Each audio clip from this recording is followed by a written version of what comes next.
Hello, my friends, and welcome back to PlayStation Live from E3. To my left, once again, Malik Forte. Hello, sir. And Will from the Need for Speed team. How you doing? It's been a long time, sir. Yeah, it's good to see you again, Ryan. Good to see you again. Thank you so much for coming on to talk Need for Speed Payback. You're the creative director on this, That's right, yeah. So that's a lot of responsibility. But tell me a little bit about what makes Payback unique from the long and storied Need for Speed franchise. Right, yeah. You know, we listen to our fans all the time, and the fans really know what to expect from Need for Speed. It's always about iconic cars, insane customization, intense racing, right? Right. Epic cop chases, and all in a gorgeous environment, right? Those are the fantasies that people have always had in Need for Speed. Now we're taking all of that core, and we're focusing it on an action movie blockbuster. So giving you more reasons to drive fast, whether it's driving the VIP to the safe house on time, or if it's chasing down rivals. We're gonna look at a mission here that's a highway heist. You're gonna be chasing down an 18-wheeler, hijacking it, and stealing a $2 million hypercar from the back of it. So it's a really strong motivation for you to drive fast. I was gonna say that this trailer showed, I think what was it, the EA Play, right? EA Play.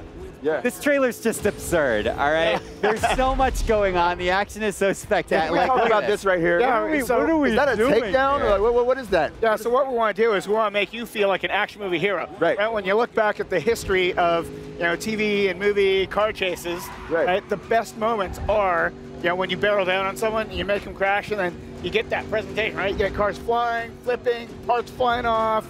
You get the camera, right? Slow-mo, and the sonic treatment around that makes you feel like you did that. Yeah. You made that action hero moment happen. Right.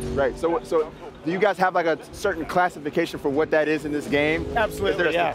Because we want it to feel like a reward, right? Yeah. If you see it all the time, it's not a reward. So we want to reward you for having chased down, your rivals, jostled and battled with them, right? And then taking them out at the right time to create that action movie moment that really sells the biggest, baddest crashes in the game.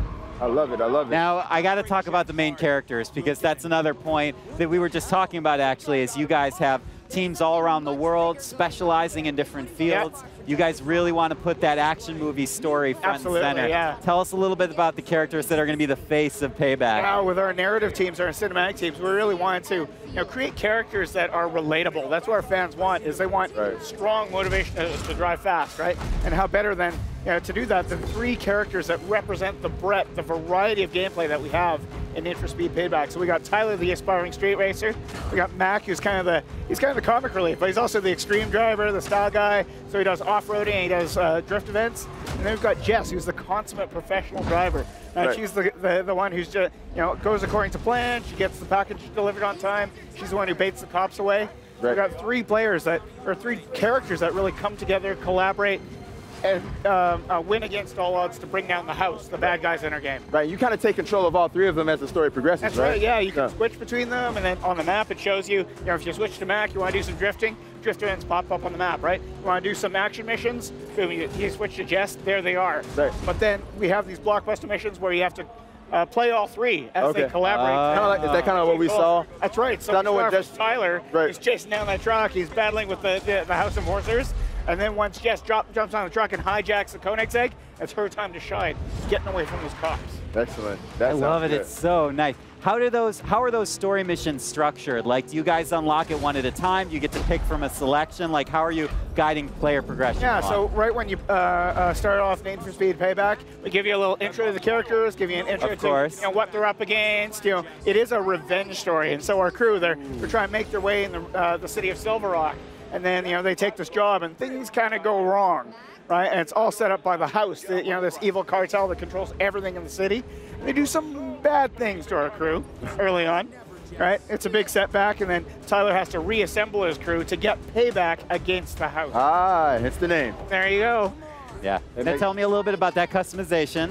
Yeah. Obviously, it's important to you guys. Customization is always off the hook in Need for Speed, right? In the last Need for Speed, we had millions and millions of unique rides uploaded, and now we're making it even more flexible. The fans have asked for more parts. Wait, hold on. Millions and millions, and you want to make it more flexible? I was like, no, you've already achieved maximum flexibility. No, but we've got more parts. We've got body kits that you can mix and match. We've got new performance upgrades that really force you to make some choices about how you want to kit out your ride for particular races and particular missions. And then we made performance tuning more accessible by putting it in the open world. Right? So you're not just fiddling with sliders in the garage and then seeing what the difference is in the real world. You're doing it as you can drive in the real world. So really dialing in your ride for what you want to do. Right. And we just saw Jess steal the car, and she's That's right, yeah. Right, and she's escaping now. Cops. Right? I love that shot. Big cop chases are back. Yeah. Right? So different heat levels of cops, roadblocks, spike strips, copters tracking you. Yeah. And then by popular demand, the return of rhinos, the guys who try to plow head first into you. Yeah. Goodness gracious. This is my eternal question with racing games, Will. How do you guys as a studio balance out realistic handling and making these cars recognizable, right? But also keep it fun, keep it fast-paced, keep the rhythm. Glad you asked that, because we've got the power of Frostbite physics. Right? It's a full, deep physics simulation, right? And we recreate real-life cars, but then our goal is hero driving, right? We want to make everyone who picks up the DualShock to really feel like a hero right away, right? You're learning the basic controls, you're speeding down the highway, and it's kind of a shame when people have an idea of what they want to do to make those hero moments, but they can't make it happen. So our hero driving physics makes you the hero at all times. Right. Now, I want to go a little bit back to the customization for a second. Is there a way that everybody can kind of share their creations and share what their cars are? Oh, absolutely, yeah. So when you've customized your car, and then we've got the insanely powerful wrap editor, which lets you make your livery exactly how you want it, right? If you want sponsors, if you want your team logo on there, whatever you want to create using the wrap editor, you can do. And then we have wrap sharing, so you just have to upload it, and then other players can take your wrap, and then you can take over the world. Yeah, pretty much. Design, right? Yeah, you get the glory, right? Yeah. Look at Malik. Look at that car. I know, right? Yeah, so we've got different car classes here. Poppin'. This Beetle, it's been restored from scrap to stock, and now it's turned into various supercars. That's a little bit more me, because it's got some off-road gas to it. I like that. I like that. Who doesn't want an off-road Beetle, right? That was made using the wrap editor. Yeah, you make the graphics exactly how you want them, Malik. That's good. Here's an old Camaro. All right, it's been upgraded to be a badass dragster. Yeah, here's a classic race car, right? BMW M4 kitted out, slammed down. Here's what we call a runner class. This is for Jess, our professional driver, to sort of subtly work her way through rush hour traffic without getting spotted by the cops. And then classic 350Z, right? Perfect for drifting. You guys got a good assortment there, man. Yeah, I'm proud of it. I'm really proud of it. Let me just ask this real quick. Who has the nicest car at the studio?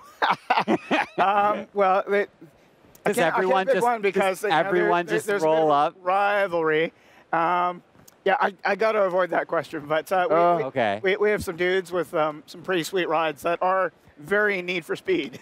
Okay, perfect. I have a feeling his car is pretty nice too. Maybe that was just a modest play. Yeah, that's what I'm saying. He's probably just holding back, like. Yeah. My car, though. My car. Okay, it's my Honda Civic. Can I take that for a spin? Probably have it tricked out, too. I love to take it for a spin. Tell me, we may have touched on it a little bit before, but before we wrap, I want to hear about multiplayer, because that's obviously a component to the Need for Speed series as well. You guys got a few things going on in Payback. Need for Speed inherently competitive, right? When you're racing, you're competing. Yeah. As someone said that the first race happened when the first two cars were built. Yeah. Right. So we have Autolog, right, which is our asynchronous competition across all story races, all story missions, and all of the open world activities that you find. Right, comparing your times against friends, being pushed to you. And then we have our online speed lists, online multiplayer between players of equivalent skill, just doing race after race after race, building that rivalry over hour 1, hour 2, hour 5, hour 10. I love it. That sounds good. Malik, any last questions? No, man. I feel like he covered all the bases. Yeah. All the bases. Get the keys after this. Give me the keys. Give me the keys. The first open world, 24-hour time of day cycle for the first time in Need for Speed. Oh, really? Yeah. That's a nugget right there. Yeah, you never see exactly. You heard it again. Right. I'm ready. Will, it's always a pleasure to see you. Yeah, Thank you real so pleasure much. being here. Yeah, man, thanks we're happy to have Need for Speed Payback on the show. We are happy to have you guys watching at home. We hope you enjoyed that first look. Well, not first look. It's the first look with Will right here. Right here. Yeah. And we have much more to come from PlayStation Live from E3. Do not go anywhere. Stay with us.